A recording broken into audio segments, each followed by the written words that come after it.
I'm Caroline Malapero.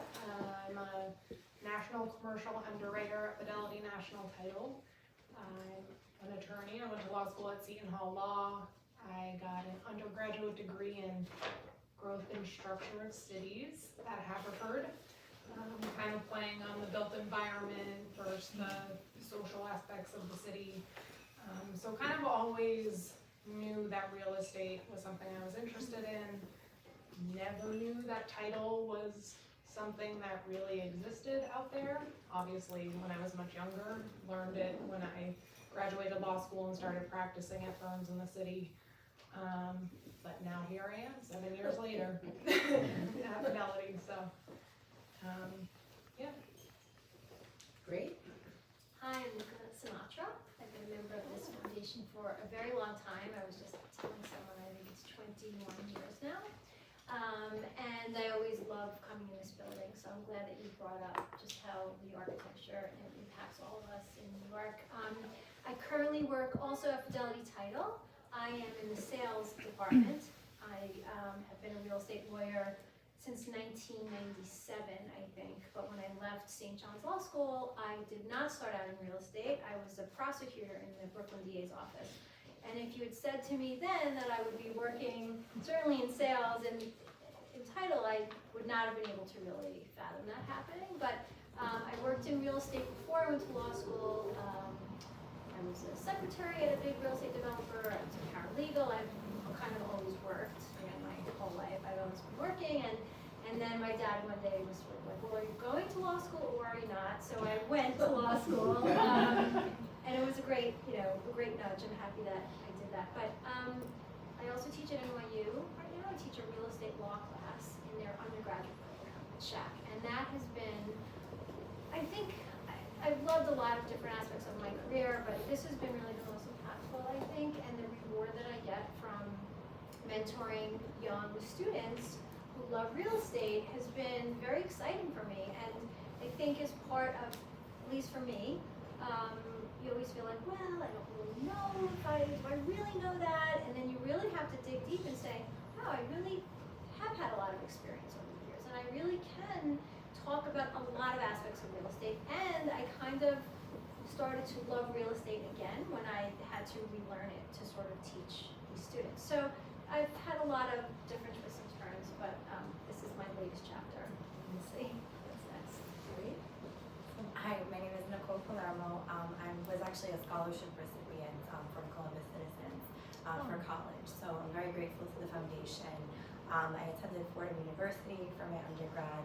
I studied business at the Caroline Business School, and then while I was there, I had different internships. I worked for the Yankees, I worked for Bulgari, and their fragrance and skincare, and I sort of always liked the excitement of New York.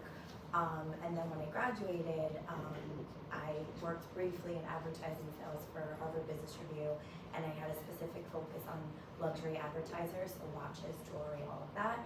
And I decided I sort of fell into real estate, and I had such a strong love for New York, the buildings, the architecture, and there was always such an excitement around working with people and selling some of the the most famous and prestigious properties in the world.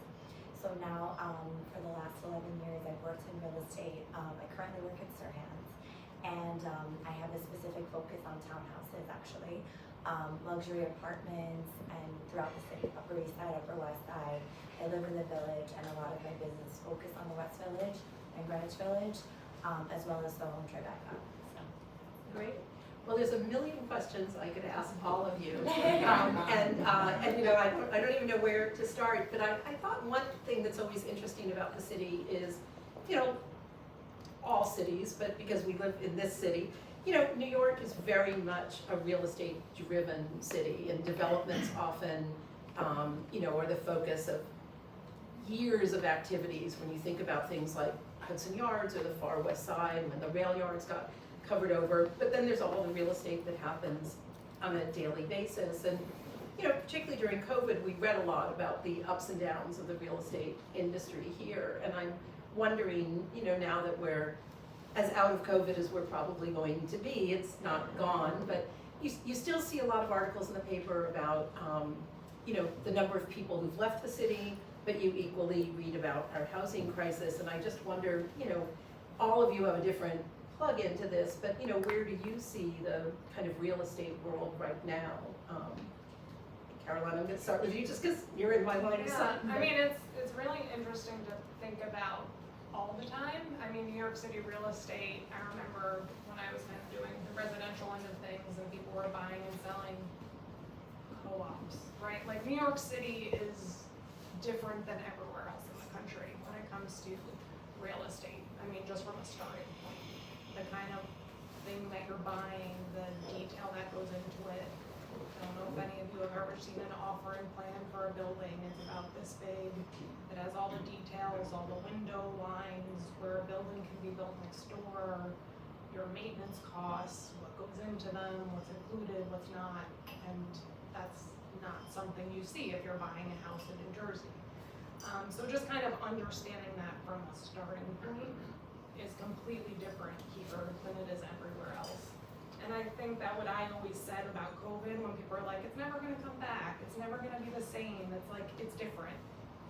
No one understands it unless you're here. So I think it's hard for the rest of the world to see how low it went, I mean, and how quiet it was. I remember coming into the city to get documents on for closings, because no one was around to notarize, so I was like going to people's apartments to get documents signed, and I didn't see a person. And it's crazy to think, it's been a long time, but it hasn't been that long, and it feels, I don't wanna say back to normal, but back to normal. Not as normal as you get, Well, it's never normal. It's interesting what you say about, offering plans in New York being different because, co-ops are a particularly New York thing, and they're actually driven by something that's a very New York centric law, which is, and people in this room may be old enough that they bought apartments during times when offering plans were still trying to get their, 30% to make it a legal plan. But, one of the interesting things about the city is one of the reasons we have co-ops is because we had such good residential tenant protection laws in this city that you couldn't force people out. So in other parts of the country, if you decided you wanted everybody out of your apartment building, there are mechanisms to do it. Here, it was, if you had a rent-controlled or a rent-stabilized building, it was almost impossible to get people out. So the co-op was really a New York invention because it allowed people to stay in place. The owner had to get a certain percentage of people, existing tenants, to sign on. And so, there were buildings where it took decades to finally get to the right spot. And so it's an interesting thing that we also, as dynamic a real estate city as we are, early on there was a sense you also had to protect people. And I don't know, since we have two lawyers on the panel, I mean, that's a unique aspect to this, that it's even on the commercial side, if you sign a commercial lease, even if it has some kind of out clause, it's very difficult to get out of a real estate agreement in this city. I think that's right, and I think that COVID made it even more tenant friendly, not just on the residential side, which of course it has to be very slanted in terms of tenant protections. I don't want to get into sort of any political sort of analysis, but when I go to a lot of these different conferences and I have real estate professionals come in and speak to the students, they're very direct about their feeling about what's happening in the city, because from an owner standpoint, I think many owners, of course, have gotten away with a lot over the years, and it went too far. So the sentiment of the communities has sort of saying we need to have a change. So there should always be protections, and I don't disagree with that. But because of COVID and then the rent regulations in 2019, it skewed in such a different direction that we have, it's a free fall sort of, because now we have no apartment inventory because landlords have no ability to renovate the apartments and increase the rents. And it doesn't even have to be a very high rent, they can't get a meaningful increase. So they leave the apartments empty. And then of course we have the office buildings not fully occupied or even close to being fully occupied because of COVID. And then we have all the values of the office buildings going down, and now there's a big push to convert those to residential use, which ideally sounds great, but it's a very complicated issue. Another can of worms. Yeah. And people are all looking at these opportunities. I do think that the government has to do something in order to really take a look at what's happening, balance the interests of the landlords, protect the interests of the tenants, try to make more housing. But I think COVID has had a lot of effects that continue to happen. And it really depends on which sector you're in where you're seeing it more. I think, at least from my perspective, I keep seeing that rents are going up and prices are holding, and that's when I'm going to segue to you, Nicole, but it just seems counterintuitive. But then when you hear all this other background stories as to why the inventory is low, etc., it's a very fascinating time, and I tell the students, it's great to be a student at this time. You're a student, you're seeing things that people have never seen for decades, and you will get the benefit of watching how this unfolds, where you're not worrying about losing your job. And I've been through a lot of downturns because I've been doing this a long time. So they'll be able to sort of observe it and learn. Well, that's great. Well, before we pivot to the, luxury end of the market and where the dynamic is obviously unique all the time, I want to just pick up on one other thing about, the idea of conversion from commercial to residential, because while it's a big topic right now, and they're looking at perhaps the most complicated office buildings built in the 70s, which were built at a certain scale, but we've actually been through commercial to residential conversion, and we just don't recognize it. But in the 1990s, there were about 50,000 people living below Chambers Street, and now it's closer to 500,000. And a big push was the rehabilitation tax credit that was available. If you took a historic office building and converted it to residential, you got enormous tax breaks from the city and the state. And so if you walk around Lower Manhattan, there are phenomenal early 20th century buildings that had been vacant forever, that were turned into very successful real estate projects. And my sister happened to live in one of the buildings on West Street in Morris that was converted. And they were converted very beautifully, but of course the scale of those buildings allowed that kind of conversion much easier, because also all of the offices had windows because they were built at a time when the law demanded that. And so the ones we're looking at now to convert are very, very complicated because they were built windowless to a large extent, and with things like elevators and bathrooms all in one line throughout the whole building. But it's interesting, the 1920s, 1930s office buildings converted pretty easily in Lower Manhattan, and really the whole reason there's a residential neighborhood downtown was the conversion of a lot of those properties. So it'll be interesting to see where this goes, but we'll see. So the luxury end of the market functions very differently, and I'm curious, it's got a lot of play during COVID because people were moving in and out, and there's actually been quite a lot of activity in this neighborhood in the last couple of years. And actually there are 3 buildings for sale on this block that we watch carefully for a variety of reasons, but it's always interesting to see what's happening to your neighbor's property. So. Well, it is interesting, and especially for the Upper East Side in particular, the biggest concern right now that everybody has is safety. And the Upper East Side is consistently considered one of the safest neighborhoods in New York. Nothing is perfect these days, but it's it's a real thing. But any more residential area has been faring better than Midtown, for example, or way downtown, because the way people live is so different. They don't have to be close to the office anymore. They would just rather be in a place that was sort of a breath of fresh air. They come here and there's tree-lined streets.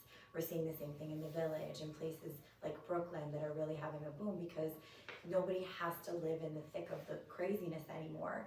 And people want to live where they enjoy because they're home for most of the day. So that's I think the biggest change that we've seen since COVID. Great. Well, anything anybody wants to say before we open it up to our audience to see if We they could go on and on and on. So I think we should let I'm curious, before we open it up, just for your students, the students in your real estate law class, are most of them headed into the legal real estate? So they're in a program that is an undergraduate program at NYU Schack, but they are pursuing a bachelor in real estate. It's not a legal program. So they might or might not end up in law Yeah, school. and they have to take this class, it's a core course. And, one of my students is actually here.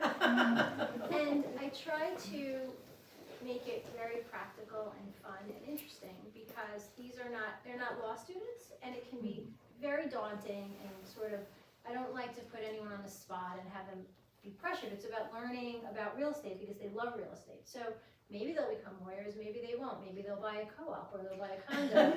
So we make it very practical. So I show them those offering plans, and we really make it a touchy-feely class. And so they're real estate professionals, which I really applaud them. They're lucky they know what they want to do in college. I really, didn't know what I wanted to do.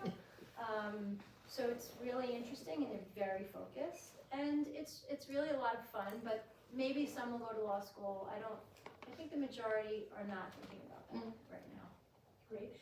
When you were in college, what did you think since you're the most recent graduate on the panel, I'm fairly certain. Well, I think I almost gave my parents a heart attack because I had no idea.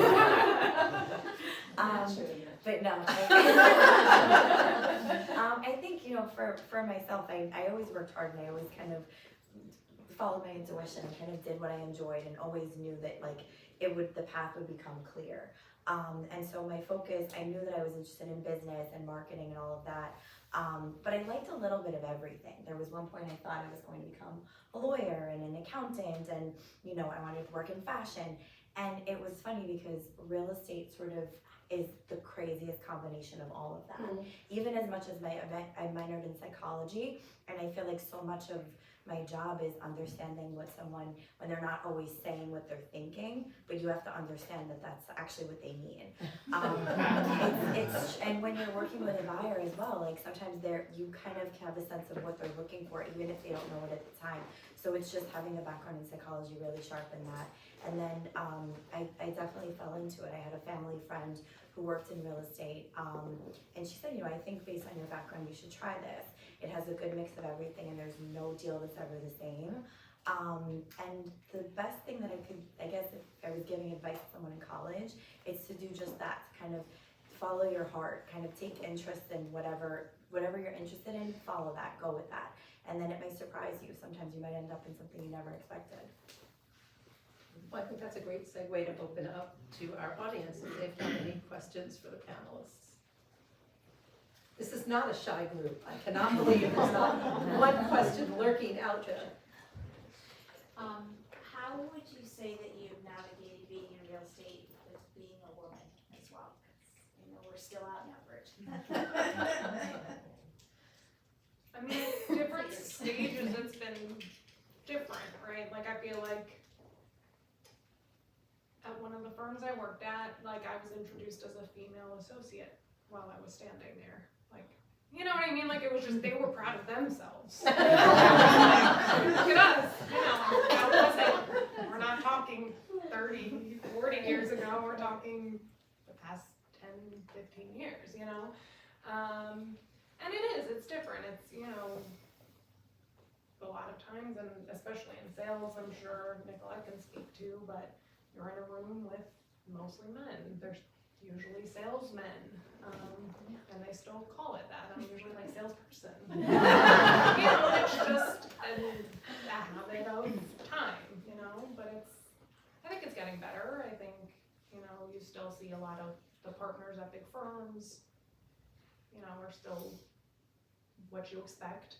But there are a lot more women in high-ranking roles, and, just trying to get more involved in groups and panels and networking situations where there are a lot of women in these higher roles to kind of be mentors and see how they got there, and I think it's gonna keep getting easier and better, but it still is disproportionate.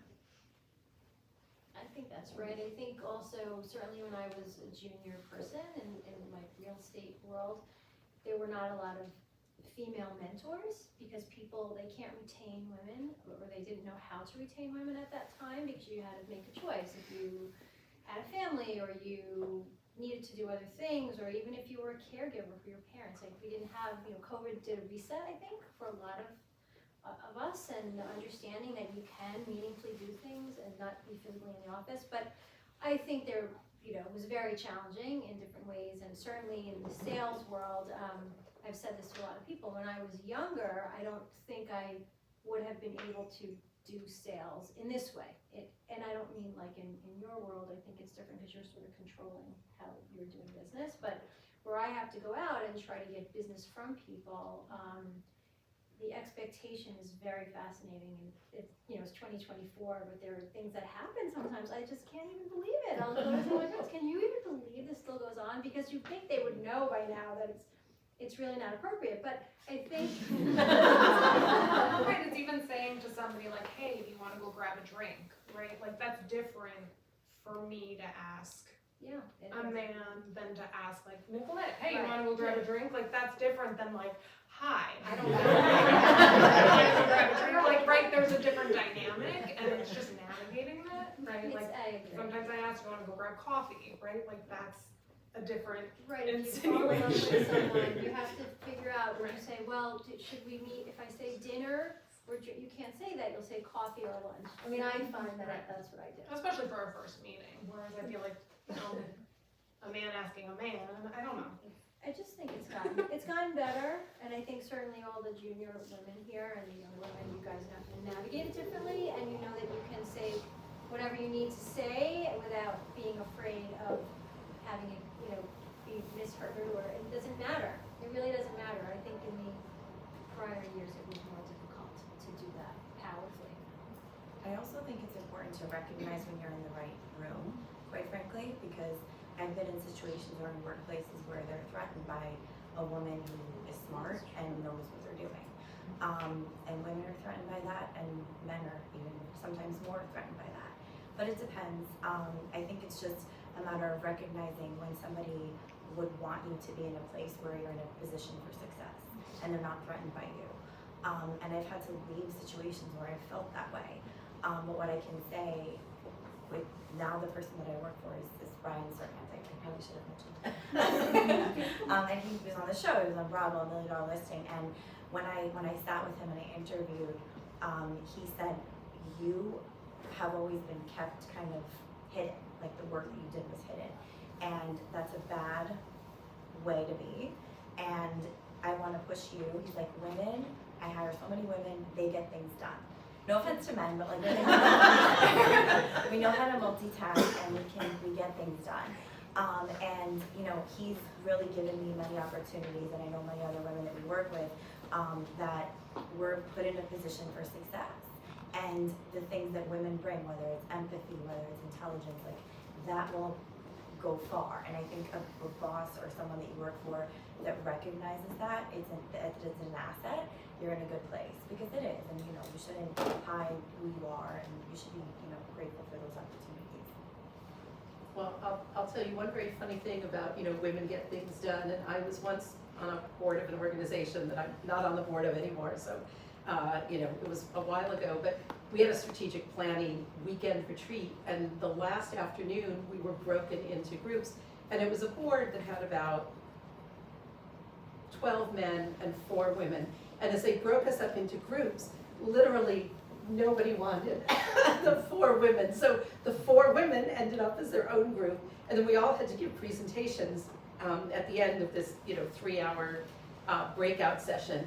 So we came and everybody followed the directions really well and gave the exact presentation that was very in the box, and then the 4 of us gave ours. And it was like, oh yeah, we ignored all of that, because we were like, if you didn't have time or money and you really wanted to see this organization grow, and we gave this whole presentation, and the person who was the facilitator said, well, that's the difference between men and women. You all followed the rules.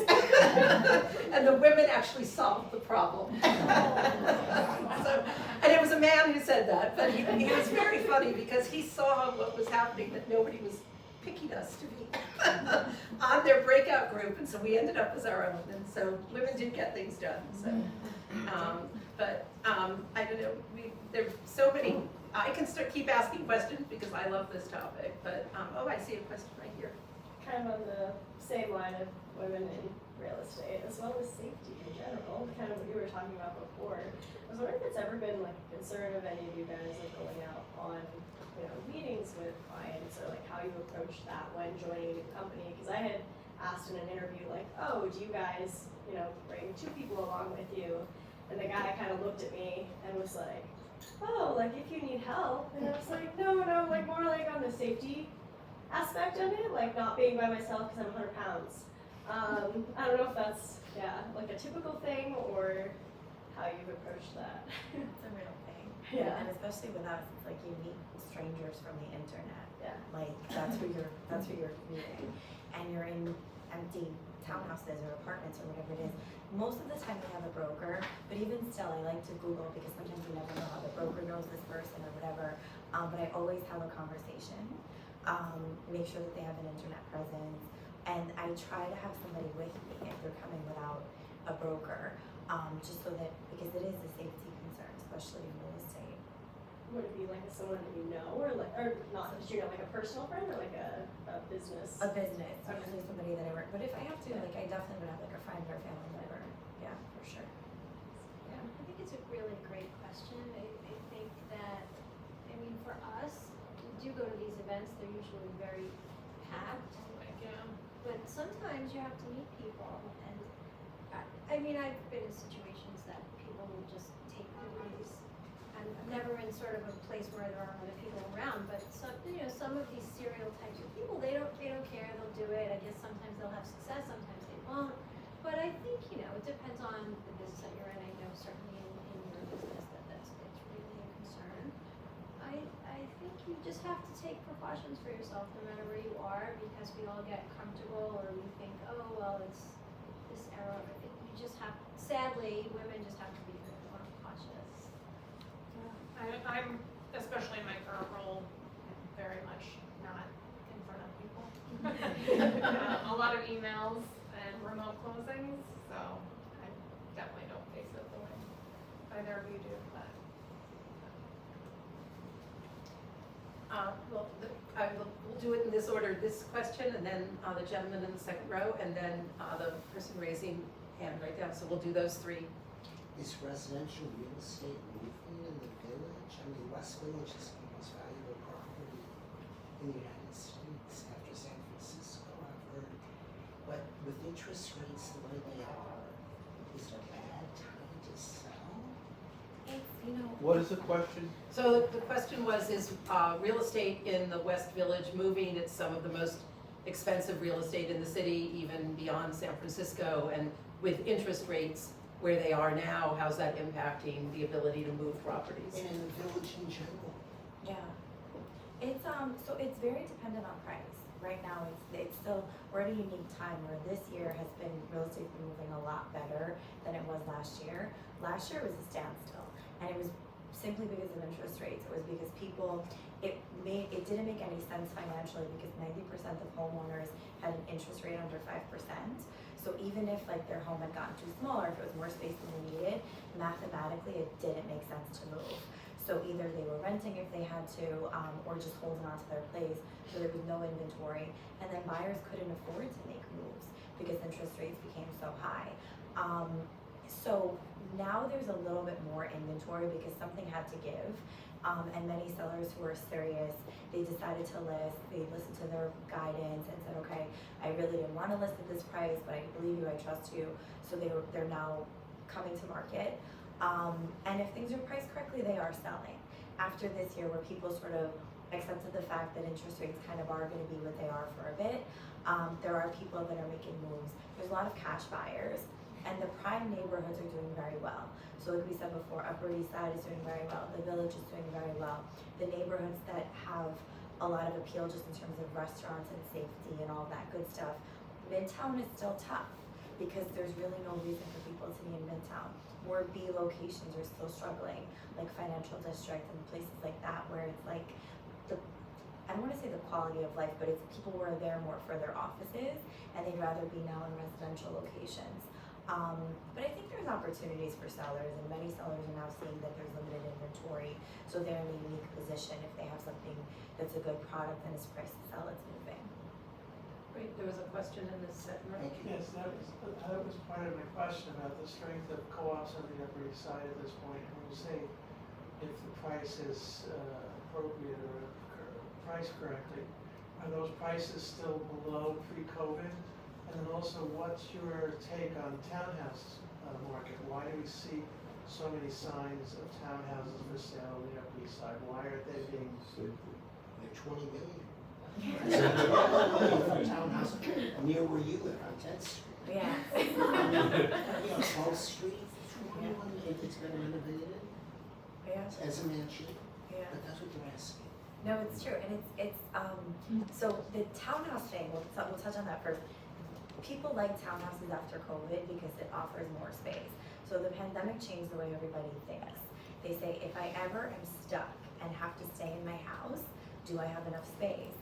Is there space for everyone in my family? Do we have room to work? Do we have a home gym? Do we have outdoor space? So townhouses really had a boom post-COVID. The prime locations, again, have been faring very well. It's definitely dependent on the product type. Properties right now that need significant renovation are performing worse than they did pre-COVID because renovation costs have gotten so expensive, whether it's labor, materials, the cost to do work, and also the time factor where people don't want to deal with the headache of work or uncertainty. So those are trading for less traditionally than pre-COVID, but anything that's renovated and renovated well is selling at premiums. Because people want to be able to move right in, whether they're moving back from Florida or wherever they were during COVID, and they don't want to deal with uncertainty of doing renovation. So it's very much dependent on products, but also condition, I think, is playing the biggest factor. But why aren't they selling? Some of them are. I think it definitely has to do with price. I mean, I just, again, general, from what I know about certain sellers, nobody in Manhattan, or I should say very few people in Manhattan really have to sell. So that's been the challenge, and that's why people hear this news that things are so bad. These are their second or third homes in many cases, so they don't want to, they say like, you know, I'll price at a high price because I don't really have to sell right now. And sometimes brokers just take it and they'll say, okay, we'll see what happens in the market. But if things are priced right, I do think that they are selling. The same thing on the rent side, like more sought after if they could be rented versus purchased. I think so. I think the condo market is very strong, townhouse market is very strong because there's less red tape around restrictions with co-ops, whether it's renting, and you know, people think about long-term, their cap rate and things like that. So the more flexible something is in general, for sure. Wait, there was a question. Yep. Yes, kind of a 180, but with the rise in AI right now, do you see any impacts to your day-to-day jobs or in the real estate market? It's way easier to write property descriptions. But I don't know, how do you guys feel about that? Yeah, well, I can say this is not a true answer because I'm sure I use it all the time, but I don't actively use AI. I mean, I know that my text will predict what I want to say, and I'm sure that's AI, and my emails finish and let me know if you have any questions. Right. But our company has moved away, and discouraged the use of AI. We actually have our own platform internally, but general use of AI isn't really applicable. I'm sure at some point it will come into play. I mean, just a lot of title is fairly antiquated. I mean, people are like, why do you go to the office? I still get hard copies of original executed documents, like physical paper. Some of your students might not know what that is. But, it is a place where in large parts of the country, you need to send someone to a registrar's office to look through physical maps and documents. It's not digitized. So it's an industry that is very behind in terms of technology in general in a lot of parts of the country. I mean, obviously not in larger areas, but even New York City is some of it needs to be searched in person. New York counties need to be searched in person. So it will happen, I'm sure at some point, we're just not gonna be at the forefront.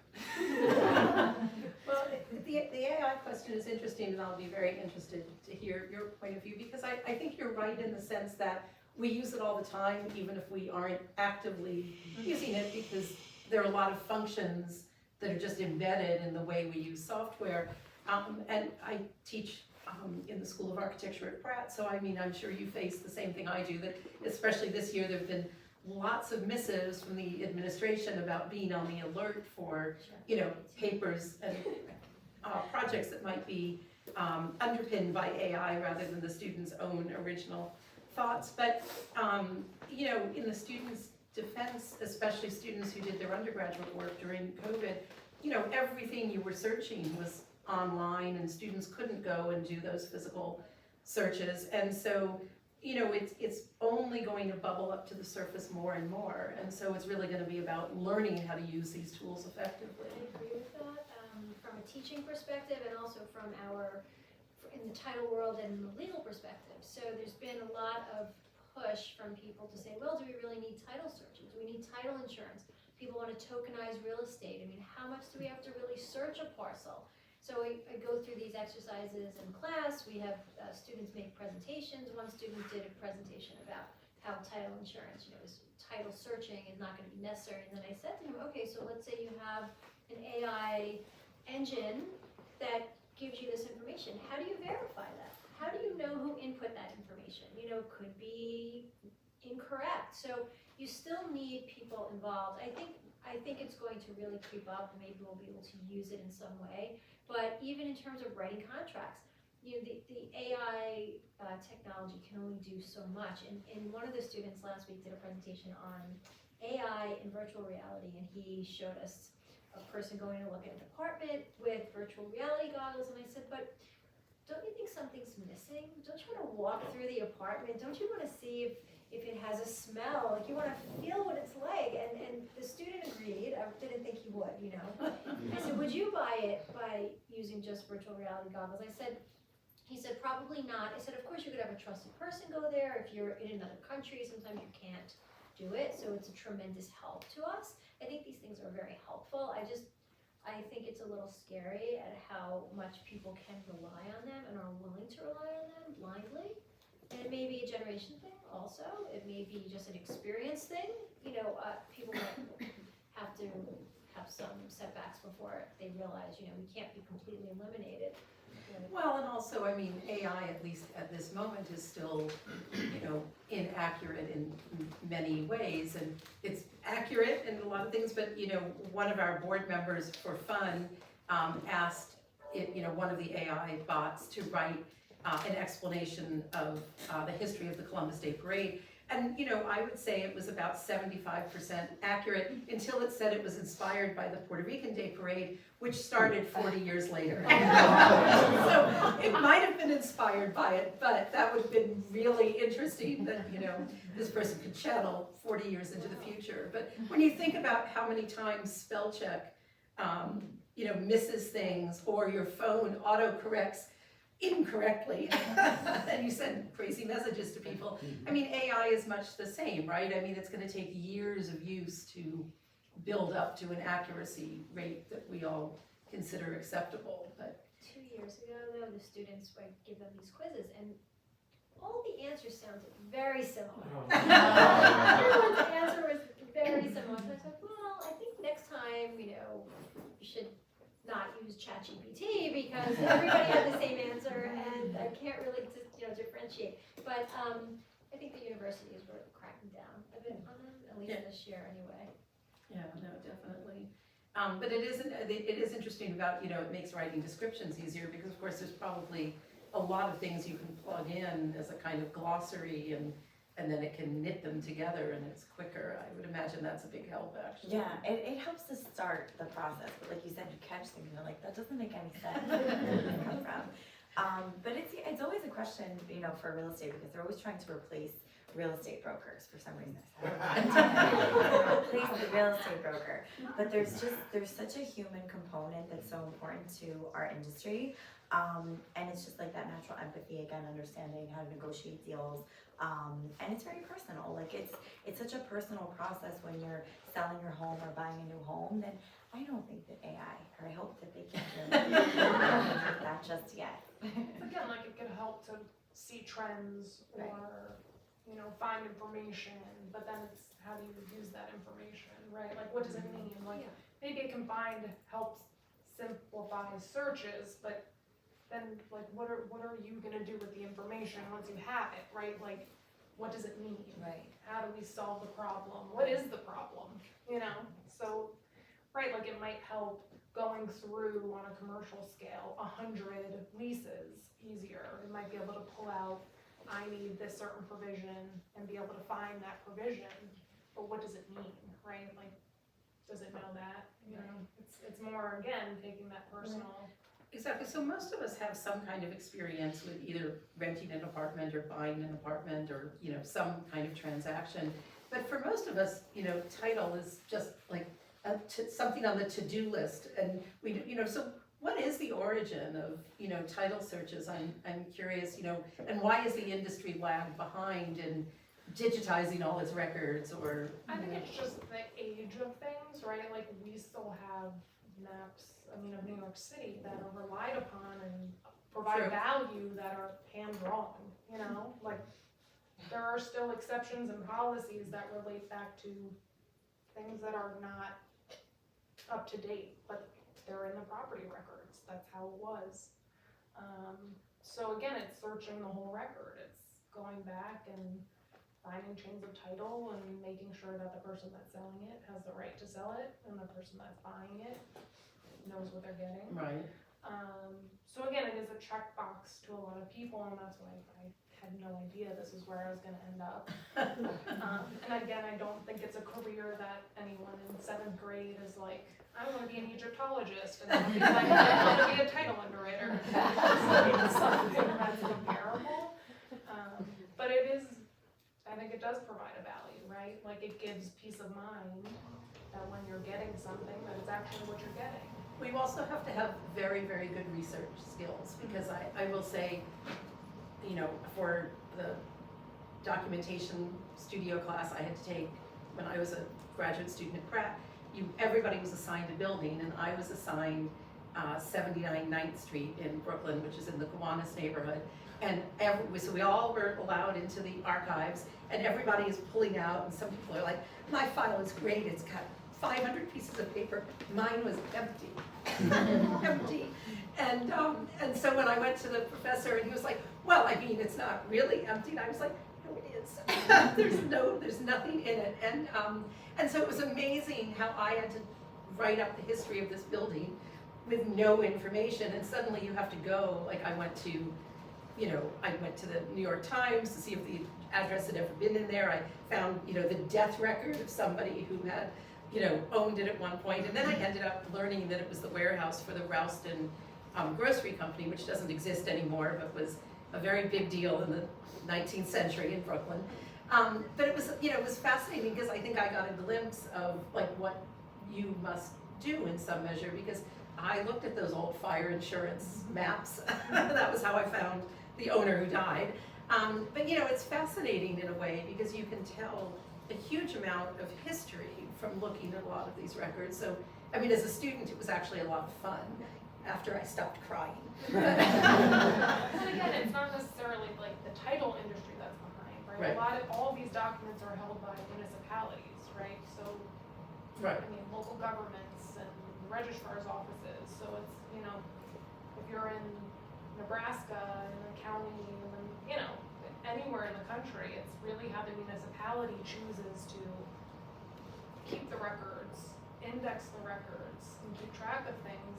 We have to go based on how they do it, you know? So we have an examiner that goes and knows that municipality, right? If we do work all around the country, I have offices in every state. You know, we have examiners in our office that I could point at a building and he could tell you the block and lot. Like, because he's been doing it for years and years, and you can tell him the street address, and he'll tell you the tax block and lot. You know, because that's how he knows the city. Right, that's great. Well, and they're, like, if you're really, more into this than you should be, like I am, you also know about the 1930 tax photos of the city, which are really fantastic too. They photographed every inch of the whole city, and it's all there in the municipal archives, and it's fantastic. It is digitized, fortunately.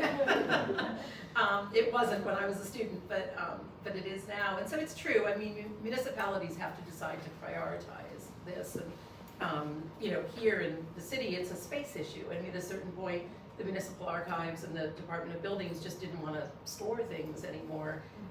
And so as a defensive measure, they digitized it all. But it is fascinating. I can see where if you're in certain parts of the country, it just wouldn't be a priority. And it could be digital, but is it searchable, right? Like, you could have a scan of something, but, you find a document sometimes and you do a Control F, and you look for a word and it finds the word. And some of them it's not searchable, so you have to go through every page and every document, connect all the dots. Well, I'm mindful that we don't want to keep you here all night long, and, I see a Sorry, question. I just have one question. So I primarily practice real estate in Connecticut, and I'm just getting into the New York market. So I had my first deal earlier this year, and my client was a foreign buyer, and didn't even bat an eyelash about coming to the States, right? It was like very normal for everyone, and he was, overseas and not coming and not planning to come for a while, and it was, to me, it was new territory to me, right? I never had a client that didn't even want to look at the property, let alone come for the closing. So I guess my question to you is that common in like New York markets, like foreign I saw investors that. versus US? When we were doing some luxury condominiums, I worked as a developer for 8 years, where I worked for once before. I did a lot of these luxury buildings, and at that time, like in 15 and 16, 10 Madison Square West was one of those developments. 150 Charles Street we also did, but there were less foreign buyers in that building. But at 10 Madison Square West, the majority of the buyers were foreign buyers, and they never even saw the property. They would just have a broker that they would actually funnel a lot of buyers through, and they would close without even being there. Everything would be remote. They would have to wire the money, and I guess they would have their attorney here would be handling the funds and such. But yeah, it was very interesting because it was a lot of buyers. It was not isolated. It was the volume was mostly that in that particular building. So I think it depends what the project is. There was EB5 funding going on. There was a lot of interesting things happening at that time. I'm not really sure what the market there is now for foreign buyers. It's unusual now. It's way more unusual. Like that period pre-2016 really. There were a lot of foreign buyers coming in.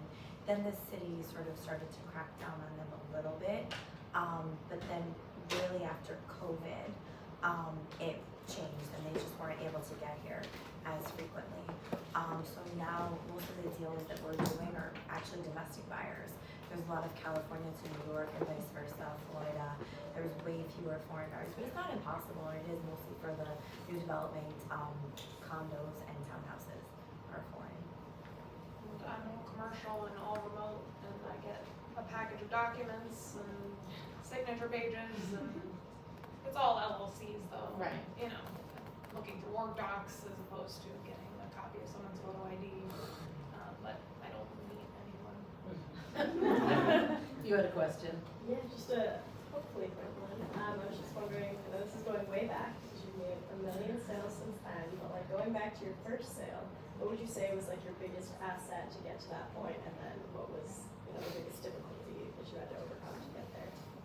If you remember. I know it was, well before all these sales.